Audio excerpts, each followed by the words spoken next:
Okay, what is up, y'all? Welcome back. So let's watch this video, Monday Night Raw from Hell from 2018 to 2019. Let's watch. WWE's flagship program, Monday Night Raw, will make the move to Netflix, leaving standard cable and making its way onto one of the most popular video-on-demand platforms in the world. And naturally, with a huge move like that, with something that hasn't been seen in the wrestling world before, comes a lot of excitement.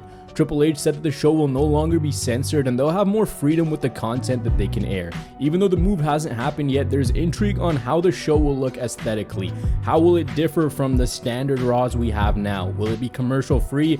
And just how unhinged will the show get? This year, we've already had our fair share of craziness happen on the Red brand. The big peak points being the March 25th episode where the final boss murdered. Now, how they handle it, because we seen how that Mike Tyson fight went down. How Netflix kind of handled that. That was a little do better, Netflix. So when these live shows or these shows come on or whatever, we don't need no buffering and all that extraness. Get it together, because the fans don't play. Murdered Cody Rhodes to end the show and had the entirety of the wrestling world buzzing because this segment was absolutely epic. Also, the June 17th episode where the Wyatt Six debuted and murdered everyone. So I guess if you close Raw with a cliffhanger that nearly kills someone, you have a winner. Anyways, the complaint for Raw since it moved to 3 hours has always been the runtime. Oftentimes in many years it's felt like a chore to sit through, and if you fill something up with good content, then it's a different story. But at times the show has been at the absolute bottom of the barrel and just nothing has been going on. No time was that more evident than 2018 and 2019.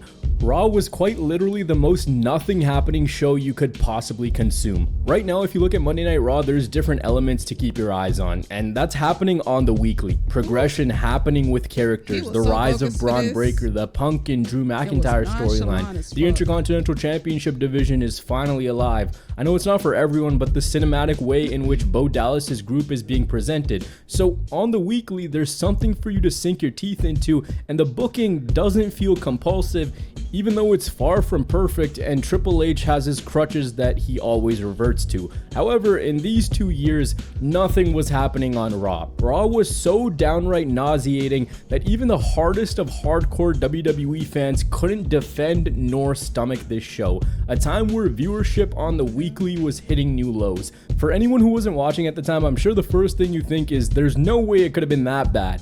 Right? Maybe it's just the normal YouTuber hyperbole where everything is magnified and it actually wasn't that bad.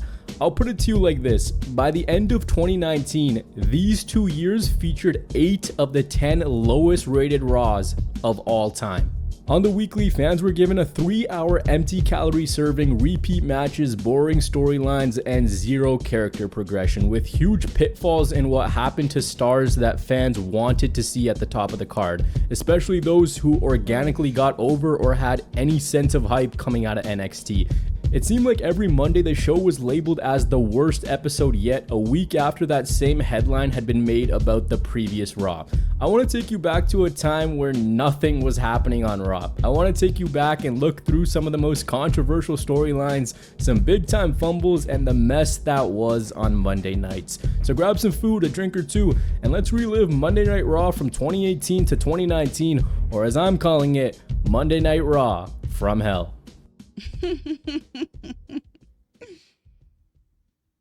Let's hear.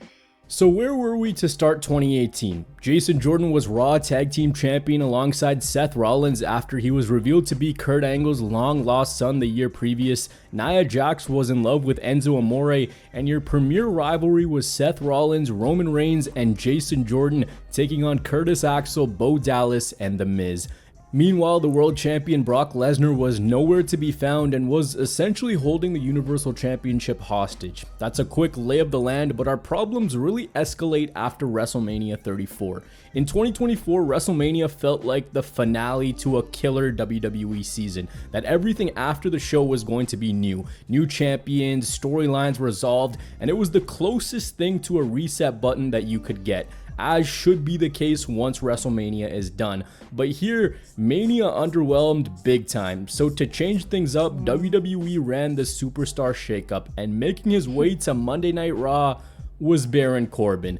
Vignettes are airing about the lone wolf, and for fans there's excitement because you're thinking, okay, they've made him fail a cash-in, maybe they see the error in their ways and they want him to become a star. The move to Raw could be a great reboot for his character and career, but boy oh boy, we didn't see the incoming tsunami. This man wasn't just going to be a part of Monday Night Raw, he was going to take over Monday Night Raw. The overarching theme was Kurt Angle was the general manager and Stephanie McMahon was watching his every move.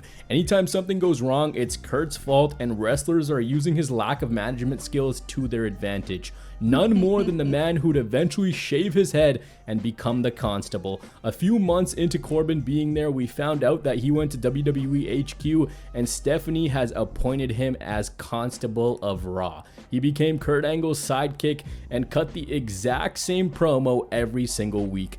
Give me my respect, I'm here to help you, the constable will take no BS from you.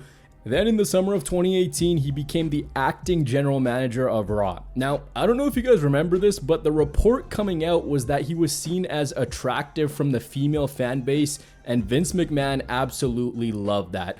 So you essentially have a mid-card heel running around as Raw's top bad guy. He's putting himself in title matches, he's in top storylines against Roman Reigns and Seth Rollins, and the show starts with the same long-winded monologue of nothingness. But hold on, we're just getting started because Corbin was just a piece of this messy puzzle. Ladies and gentlemen, let me introduce you to Bobby Lashley.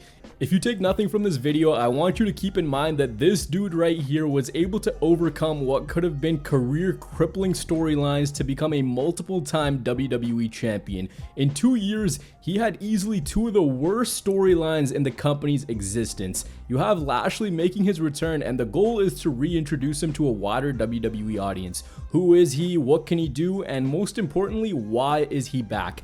Naturally, when someone looks like they can destroy you with 4 fingers, that's the direction you take. Instead, Bobby is reintroduced as a very happy-go-lucky guy who just loves his family. He sits down with Renee Young and he says that all his life he's been all about family. The ones he holds closest are his 3 sisters. Lashley tells us that his sisters used to take him into the woods, tie him up, and leave him there for hours. What went through Vince's head to associate Lashley and getting tied up in a forest, I honestly don't want to know. Now I present you Lashley's first rivalry back. Sami Zayn, a man who wasn't exactly living up to the trajectory that a lot of us had for him when he was done in NXT. Sami came out and told us that he was going to expose Lashley because he's annoyed that Bobby gave him a very serious case of vertigo, and even more annoyed that Lashley decided to make his return to the WWE the same night that he came back to Raw. Sami is also annoyed that Lashley is copying the hat that he wears. Actual words written by a WWE writer. I'm mad at you. Okay. First of all, okay. And I want to fight you because you copied my hat. Sami said that he was going to expose Lashley, that he hopped on Facebook, and Lashley's sisters have a story to tell. So what is this exposing that he's going to do? Does he have a secret child like Kurt Angle? Was he the one who actually stabbed John Cena in the nightclub? Was he the one who cream pied Kevin Owens? No, instead, we get an all-time awful segment, a segment that doesn't get ripped on nearly enough as it should. Bobby Lashley and his 3 sisters. If you've been away from the WWE or you haven't watched this, you need to go watch this segment for just how cringe-inducing it is. Because no words, no clever puns, no script, nothing will be able to describe how asinine this segment was. See, Sami wants to expose Lashley as a jerk, so he brings out 3 men dressed in drag who are supposed to be Bobby's sisters, and they explain that they each have a comforting object. There's a broom, an army hat, and a towel. The crux of it is that Lashley didn't actually love his sisters, but was instead abusive, so they each used those objects to protect and defend themselves from the evil wrath of Bobby Lashley. The delivery, the believability, and the basis of this was terrible. Fans online ripped into it, so Sami comes out the next week and WWE essentially admits defeat. Sami says that he's seen the reaction on social media, that people described it as brutal and cringeworthy, and he's forced to tell us a shocking revelation. Those, in fact, were not Lashley's sisters, but men Sami hired to act as Bobby's sisters. That's the low point of the story, but it. forgotten is how Sami displayed Bobby's inspirational Instagram quotes on screen, saying that he sent him an anonymous message as a fan, and Bobby replied with a link to his fan club. Then Sami proceeds to question whether or not Bobby was actually in the army, so he forces him to do an obstacle course. WWE, of course, runs tribute to the troops as they have a pretty good relationship with those who serve the country, but they also have a relationship, or did, with the Be a Star campaign, the anti-bullying platform that attempts to send a good message to children and teaches them that they should treat everyone the same.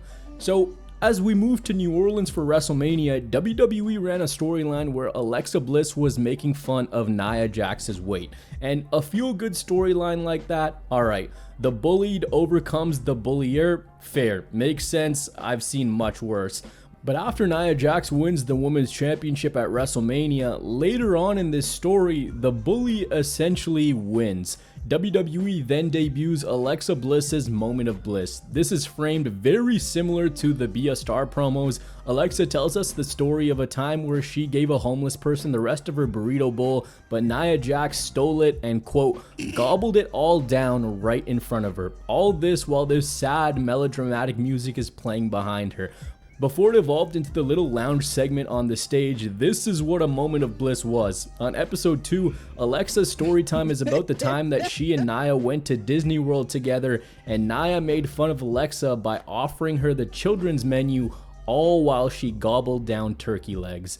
I think you understand what the creative team was trying to get at. If the outcome was Nia winning the rivalry, that makes sense, but Alexa cashed in the Money in the Bank a few months later, proving that sometimes the bully does get the last laugh, I guess. But this wasn't it for the Raw Women's division in 2018. A majority of this summer was spent in this really long and drawn out stage of getting Ronda Rousey her first title win, and that made everything else suffer big time. On most Mondays, you'd find a slapped together match consisting of Mickie James, Ember Moon, Dana Brooke, Tamina, Natalya, Nia Jax, and Alexa Bliss. Meanwhile, two of their biggest stars spent a majority of the year in this really strange storyline where Bayley and Sasha Banks one week would turn on each other before the next week, getting into these weird heated couples debates about why their friendship just couldn't last, each of them taking time to tell the other their flaws and how much they dislike the other woman. This, I kid you not, goes on for a majority of the year.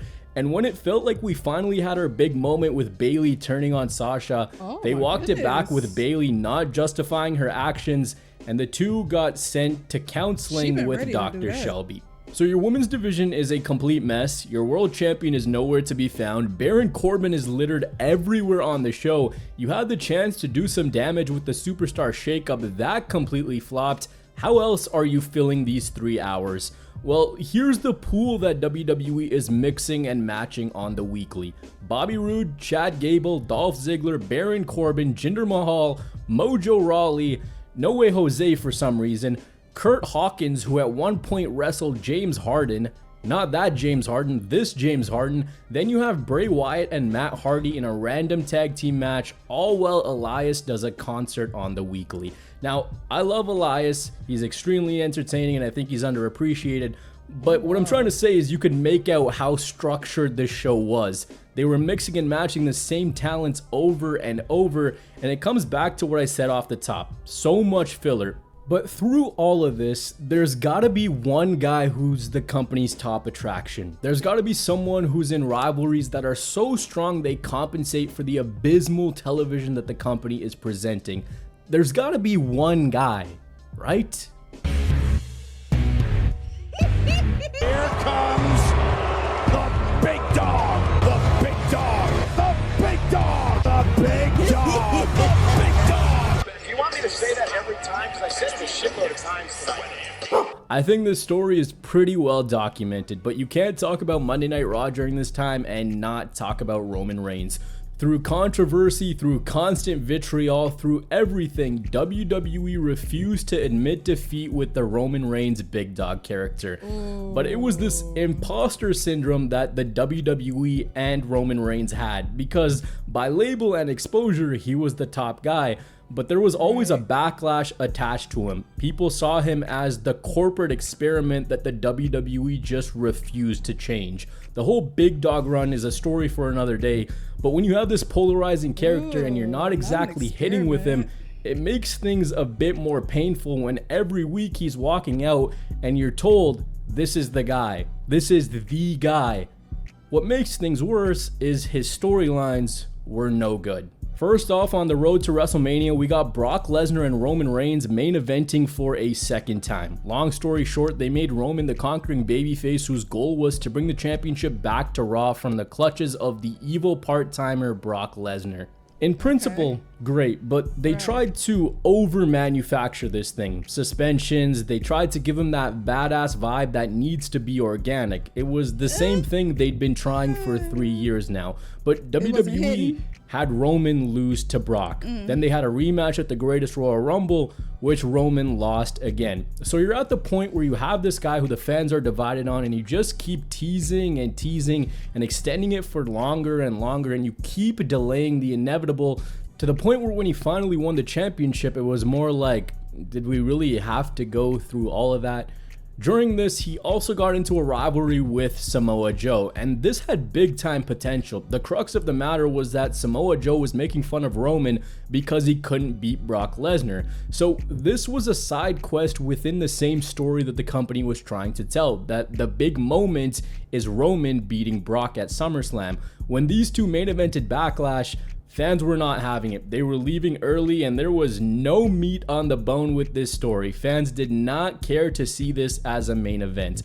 What I'm trying to get at is now you look at Roman Reigns, he's got aura, there's so much importance in all the little things that he does. Here, you guys remember that one time where John Cena called Roman Reigns a financial failure? He talked about how it took him X amount of years to finally get to where WWE wanted him to be. John Cena's words are very true. WWE believed he was the guy, fans did not.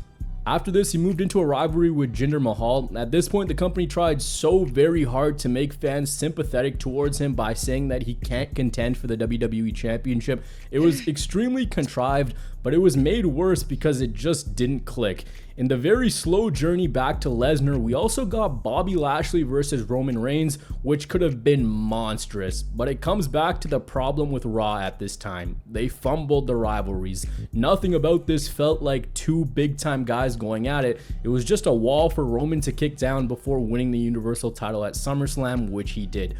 To avoid backlash, they made it more convoluted by having the red herring of Strowman possibly cashing in his Money in the Bank. Roman won, and I kid you not, these guys cut the SummerSlam feed so quick. So in short, that's the strange path of WWE's top guy at the time. But okay, we're in August, Roman is... I think just that, like, sympathetic, feel sorry for me kind of like rolled, or I don't know how to explain it. That just does not fit well on Roman, if that makes sense. Like even today now with the whole bloodline thing going on, we're more so rooting for him, but it's like a different type of like vibe or feeling. Like we want to see you take on Bloodline 2.0 and like, you know, see where that goes. But I can sense like here at this time back then, 2018 through 2019, that just did not feel organic versus how it is now. Like seeing him lose like that, lose the title or whatever at Mania, seeing all that go down, and now you got Solo on his ass, and now his wise man is nowhere to be found. It's like all these things, right? And now he's like back with his cousins, the twins and stuff like that. Like I think that connects more, not so much of a sympathy thing, but it's kind of like a sympathy thing. Like we want to see him win versus like this. It doesn't I don't know, it just doesn't hit. It doesn't connect. So I can see like how that wasn't really connecting with the fans back then. So yeah, it just looking at it, it just looks weird. I don't know. Is finally world champion. Let's get going with Raw. Well, Raw didn't really get better. Roman had to vacate his championship due to circumstances out of his hands. The WWE at this time. The night Roman vacated, Ambrose turned on Rollins. And oh brother, there's this just perfectly personified WWE Raw in 2018. This man proceeds to become a germaphobe who burns his shield vest, and he's cutting this promo on Rollins in which he says that Roman got exactly what he deserved. With the character, they made him tell everyone that they smelt really bad, and then on maybe the most awful Raw of the year, Dean Ambrose gets an injection in his ass. This Raw also featured Elias and Bobby Lashley in a no DQ match, the Revival versus the Lucha House Party in a Lucha House Party rules match, Ronda Rousey and Natalya brawling with the Riot Squad, Drake Maverick stealing Bobby Roode's robe and then putting it in the toilet and pissing on it, No Way Jose versus Jinder Mahal, and Finn Balor versus Drew McIntyre and Baron Corbin on one episode of Raw. Not to mention that Ambrose would later rock up with a SWAT team and a gas mask. Seriously, if not evident by now, the writing of this show was a huge failure. It felt like everything was happening out of the blue and nothing mattered. Week to week, things were changing without any given justification. By year's end, Raw was the most nothing of nothing burgers. We got Bobby Lashley, who now found Leo Rush and decided to point his ass into the camera for reasons that we'll never know. We had jokes like Drake Maverick wetting himself, so it was the authors of piss. You're in trouble now because What? You're in! Heath Slater became Baron Corbin's personal referee because he got kids. After Natalya's dad, Jim Neidhart, passed away, Ruby Riott tells Natalya that she needs a counselor before revealing a table with Jim's face on it. Barn burners like Bobby Roode versus Connor from the Ascension, Bayley versus Alicia Fox. What happened to Claus revealed the new Women's Tag Team Championships. Braun Strowman confronted Paul Heyman by calling him Heyman the Red-Nosed Advocate, and then Baron Corbin versus Seth Rollins. Weeks before this match, Seth Rollins had came out and echoed the sentiments of WWE fans by saying that Raw was a complete disaster and it all had to do with Baron Corbin. And it felt like there was some truth to the way he was spitting this, talking about underutilized talents and how the morale was at an all-time low backstage. So you could see that WWE knew that they were doing something wrong. So what happens? The entire McMahon administration comes out and they basically admit defeat. We've seen just how bad it's been and now we'll fix it. We haven't been listening to the audience, we've been suffocating the superstars, and now things are going to change. But also when you apologize, that apology is only valid if you commit to fixing things and not making the same mistake. Plus, this was like the 4th time we'd heard this speech. So as we moved on to 2019, how much... Like, we always hear that shit from, like, companies, like, we're gonna change, we're gonna fix this, we're gonna do that, and then they kind of like, they end up not doing it. It's like, okay, changed. Let's just see it. Well, not that much. The year started off with a lot of the same. Baron Corbin littered everywhere. Mojo Rawley was locked up in a room and this gimmick went nowhere, so it was just weeks wasted. Elias concerts, Lashley versus Balor, and we were back to square one with Brock Lesnar as the brand's top champion and nowhere to be found. The road to WrestleMania I thought was strong. On the Raw side, you had Becky Lynch's rise, Triple H and Batista was the nostalgia rivalry, and then you had Seth challenging Brock Lesnar for the Universal Championship. Much like the previous year, when all was said and done after WrestleMania, Raw went full experimental and it just became weird.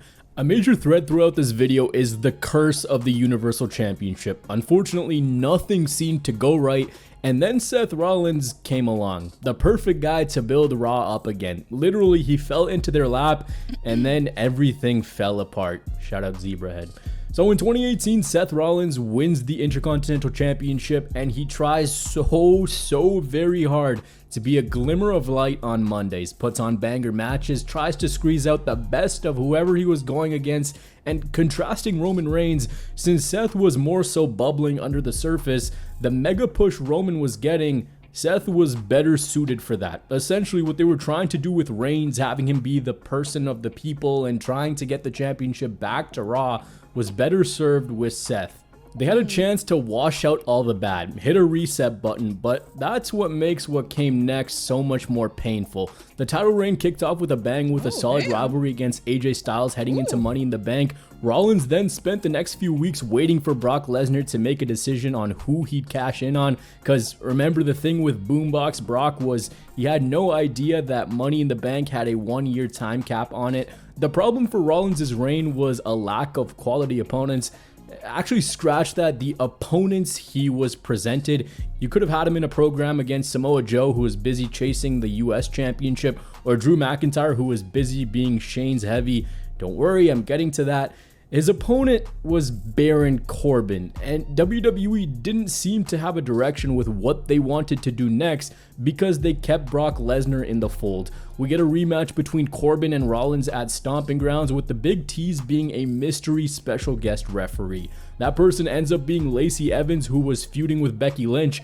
Becky Lynch and Seth Rollins were the 1 and 2s for WWE this year. They were the 2 most popular superstars on the brand, and they'd also revealed that they were dating one another. Once WWE got their hands on this and brought that relationship to TV, oh brother. They decided to tell us a copious amount of times that Seth and Becky were dating, and instead of being the cool, badass underdog, Seth Rollins became the man's man, which didn't help either of the two considering how hot they were. Particularly, this impacted Seth Rollins, who the company wanted to present as more cool. There was a report that came out that WWE didn't really see it with Seth Rollins. They wanted him to be cooler. They wanted him to have more of a badass vibe to him. They wanted a badass factor for him and thought that Becky Lynch would help. They have no idea what to do with the character. Anyways, Brock Lesnar cashed in the Money in the Bank in a very pointless cash-in to win the Universal Championship, and these two had a match at SummerSlam, which was epic. But on the road to this rematch, they tried a little bit too hard to make Seth Rollins sound cool. They tried a little bit too hard to make Seth Rollins into what they thought he should be. They had him deliver some cringe dialogue and assume that if Brock Lesnar just beats him up a bunch, that Seth is going to look like a badass because he refuses to stay down. Brock Lesnar! What? If you're gonna do it, put some steak on it, because I'm about to go out there and burn it down! And then things got worse, because after he won the Universal Championship back and had a brief feud with Braun Strowman, Seth Rollins met the Fiend. In these years of nothingness emerges this cool supernatural retool of Bray Wyatt, something that was dollar signs for the WWE, and as fans for us, it was so exciting. It was something that we hadn't seen in a long time or ever before. Their next supernatural character was right there, and all they had to do was play the slow game. All they had to do was be very meticulous with what rivalries he was in, but WWE immediately put him into the Universal title picture, and that was the beginning of the end. Rollins, the babyface in this, went to burn down the Firefly Funhouse, because this was a time where WWE took things a little bit too literal. Oh, burn it down? Let's have him actually burn something down. Anyways, poor Bray Wyatt through this looked like the babyface as he begs Seth not to burn down his funhouse, and Seth does it anyways. Why are you doing this to me? Please, Seth. Please stop. Burn it down. Then you get the whole Hell in a Cell debacle. Then they get shoehorned into having to put the title on Bray because they know that they messed up. Caught in the middle of all of this is Rollins, who went from this shining beacon of hope, this guy who was going to carry Monday Night Raw, to just a fumbled character. And it was WWE who ended up doing it, because if you remember, leading into WrestleMania, Seth Rollins just being Seth Rollins was completely fine. By the end of the year, Seth was forced to change his character because instead of the company getting their way and making him cool, it had the opposite effect. This was detrimental to Seth, Bray, and Becky.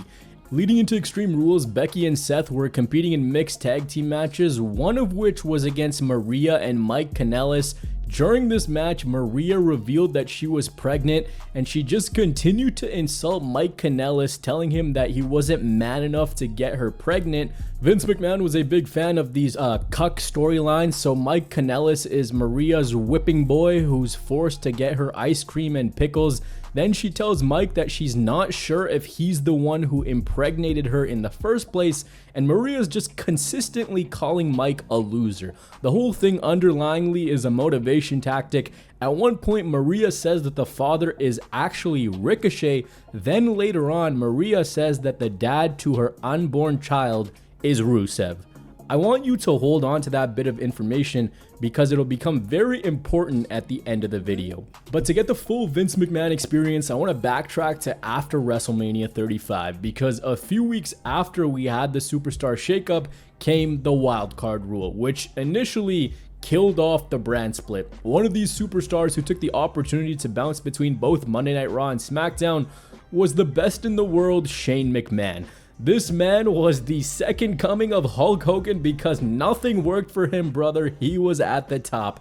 In 2019, this man, after winning the World Cup the year previous, was everywhere. See, they painted this thing out to be a huge ego trip for Shane, but the execution was poor to the point where it was at go away heat. We got the holy alliance of Shane McMahon and Drew McIntyre, and then the third guy would just kind of rotate. So Shane's beefing whoever he wants, particularly the top star in Roman Reigns because he punched his dad in the face. This leads to riveting television like Gary the Goat Garbett and Roman Reigns versus Drew McIntyre and Shane to headline Raw. The big payoff to this is having Cedric Alexander be revealed as the masked janitor the two spoke to earlier on the show, only for this to go nowhere.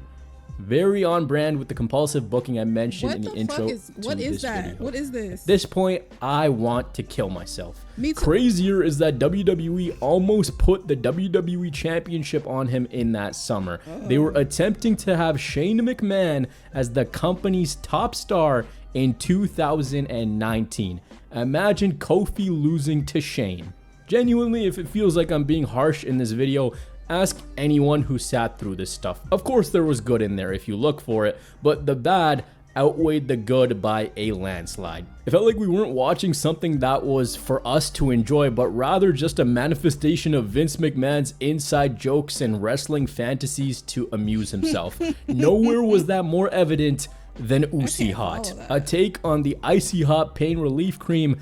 And if I were to say Usos and Revival in today's WWE, that's something that's going crazy. That could have been one of the most competitive tag rivalries. It could have been something that rejuvenated the tag division and gave us in-ring epics. Instead, once the Usos moved over to Raw from SmackDown, they started to troll the Revival, saying that they were boring.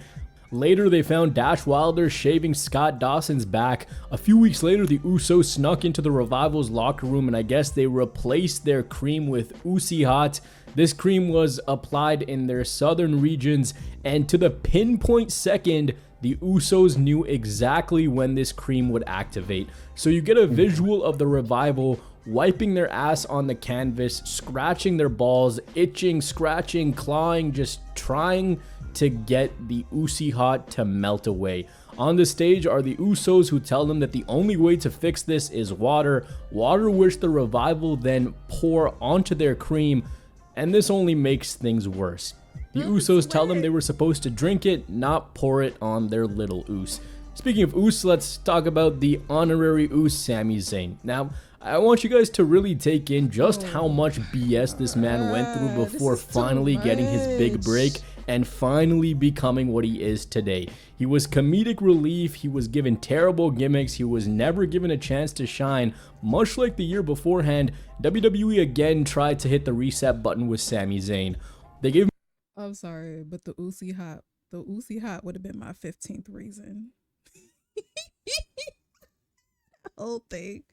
The whole thing, like, please make it stop.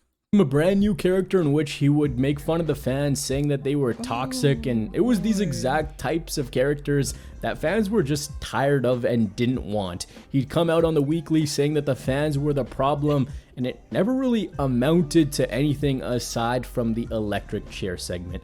In the summer, Raw became unhinged. Matches were restarted as 2 out of 3 falls matches because Vince McMahon didn't want wrestling during commercial breaks. We got the 24/7 championship, and all hell just completely broke loose. 2019 was definitely not as bad as 2018 Monday Night Raw. But how did we end the year? We ended the year in the most WWE 2019 way possible. If you've sat through this, if you've relived the pain with me, there's just one more storyline that we have to go through. See, this was a year where Raw went heavy into the relationship drama, good or bad. Seth and Becky, Renee and Drake, Maria and Mike, and then to end the year, Bobby and Lana. One Raw out of nowhere, Lana appeared on stage during one of Rusev's matches, and then she randomly started to make out with Bobby Lashley. So the next week, Lashley interrupts Rusev from Rusev's home, wearing his robe in his bed, ready to, reverse the name Lana. So why was Lana doing this? What was the reason for her infidelity? Well, she told us that Rusev only wanted one thing. He only wanted one thing in the kitchen, in the morning, in the afternoon.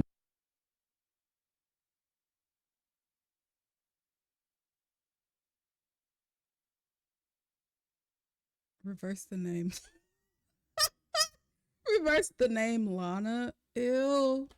At the doctor's office at WrestleMania, and that for YouTube purposes was Machka Town appointments. So she tells us that Rusev is addicted to sex. So Lana said that Rusev just wanted to put a baby inside of her, to which Rusev's response was no, he could never. And poor Rusev, talk about a guy who got fumbled by the WWE. He's forced to say that he loves Lana and he's just trying to get her back, and he just looks like a complete geek. Then Lana out of the blue says that Rusev cheated on her. Out comes Lashley, and the two beat down Rusev. Now, if you remember earlier, Rusev was at one point revealed to be the father of Maria's unborn child. There's no mention of that anywhere in this storyline. So naturally, alright, wrestling angle, they fight, pretty commonplace. That's the whole basis of this thing, right? Lashley, though, can't fight because he's torn his groin doing, things to Lana. The writing of the storyline then suggests that the truth is that Lana cheated on Rusev and now she's pregnant, but it's actually Rusev's kid because Lana's 9 weeks pregnant but has only been seeing Bobby Lashley for 7. Lana then says, psych, I don't actually have a kid inside of me, and gets a restraining order in which Rusev can't get within 90 miles of her. She butchers this because she actually means 90 feet. The whole angle is just bad, but it's made 15.5 times more worse by A, Lana losing her accent, and B, her awful acting.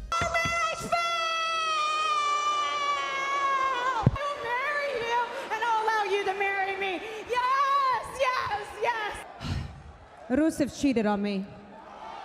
What? The year on Monday Night Raw comes to an end with a wedding angle. Lana and Lashley are going to be married happily ever after, and all of this is happening while the people who play Rusev and Lana are actually married to one another, now made worse by the fact that the two are divorced. Paul Heyman genuinely, what were you trying to do here? But okay, things are about to end. The year is almost over. Lana, Lashley, you're married, unless anyone objects. And then out of nowhere comes Liv Morgan, who stops the wedding because the love of her life was right there, and she wasn't talking about Lashley, she was talking about Lana. Terrible acting from Liv, who is in this storyline for all of 5 minutes only to never be brought in again. This ends with a brawl between Liv and Lana, and it's the WWE. What? You knew the second that you saw a big ass cake that Rusev was inside. And that was your lasting image of Monday Night Raw from 2019. Genuinely, how did Bobby Lashley recover from this? A year and a bit later, he became the WWE champion after being in 2 of the absolute worst storylines in just as many years. May Lashley's sisters and Lana and Lashley rest in peace.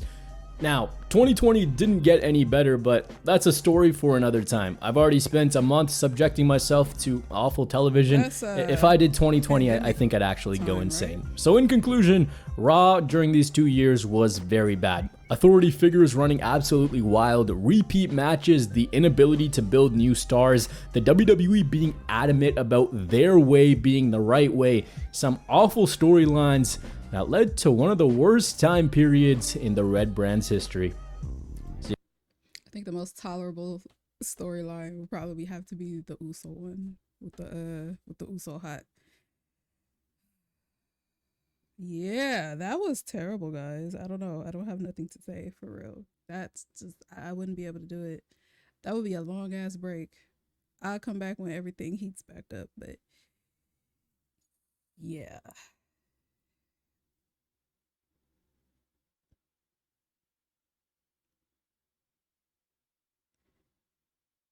Yeah, that was bad.